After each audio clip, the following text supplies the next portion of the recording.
আপনারা হয়তো প্রতিদিন হাজারো গল্প শোনেন, যার কিছু গল্প হয় কাল্পনিক আর কিছু হয় বাস্তব।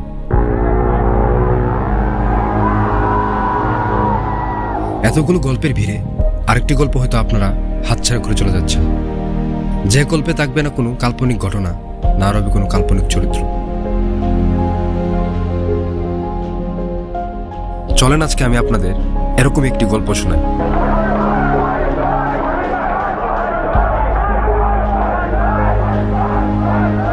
আজকের গল্পটি এমন এক মানুষকে কেন্দ্র করে, যাকে হয়তো আপনারা সবাই চিনেন, কিন্তু ভিতর থেকে জানেন না।